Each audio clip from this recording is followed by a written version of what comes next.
was the Tuesday of my spring break when I was in 7th grade that they called my dad and they said that, that I had cancer.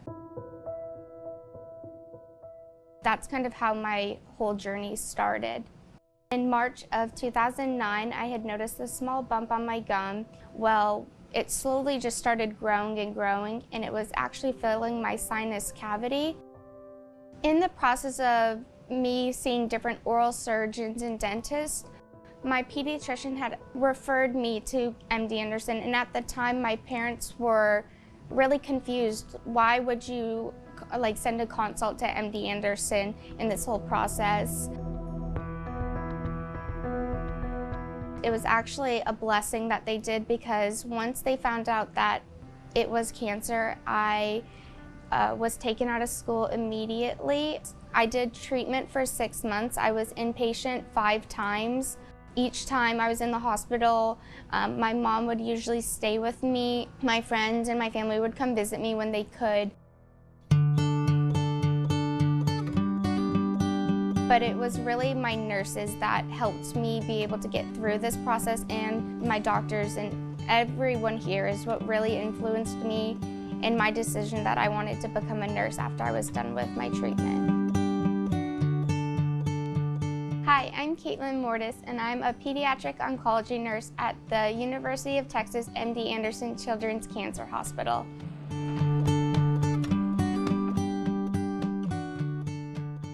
Her dream was to be working at MD Anderson. I think she really provides a unique perspective for the patients and the families, having gone through it. She's not telling everybody her story, but it helps guide her in how she takes care of patients and families. Are you going to try to get some sleep now? Most times I don't share my story with patients and families, just because I know everyone's journey is their own journey. I know what the hard days look like. I know what the good days look like. I know when you don't want anyone in your room and there has to be 1,000 people in your room that day. It will start kicking in, we say, about 30 minutes. I was the nurse practitioner on the team that treated Caitlyn when she was diagnosed.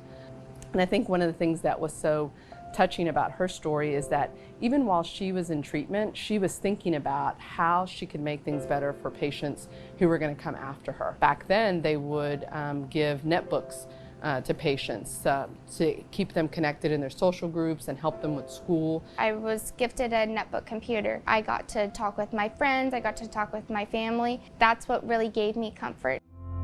So in 2010, I started my own nonprofit organization where we give now iPads to kids with cancer or any life-threatening illnesses. It's called Keep Kids Connected. And now she's transitioned that into other children's hospitals throughout the country. Also recently, I had one of those proud moments where Caitlyn came down to the clinic and she came down to provide this patient with an iPad. Not only could you see the reaction from the patient, but as I looked over at Caitlyn and just saw how that filled her to be able to serve and to think about, you know, not only does she serve our patients and families as a nurse now on the inpatient unit, but she continues to serve them through her foundation. Another thing that gave me a lot of comfort when I was in the hospital was the Children's Art Project. So Caitlyn was a pretty prolific artist when she was a patient at the Children's Cancer Hospital. You could bet that every morning I would be there in art class, drawing, coloring. We are still featuring her cute little ladybug designs. I never knew I had talent until I went there, and then I just ran with it. We're so happy to have this artwork from Caitlyn featured on these products that are flying off the shelves. We've got some because the proceeds do go back to our Children's Cancer Hospital, and that just makes everyone happy. I went from not knowing what cancer was to really knowing how many people it affected. It really shaped me into the person I am today, and 100% influenced why I wanted to come back and work here. Saw a lot of drive in her, courage.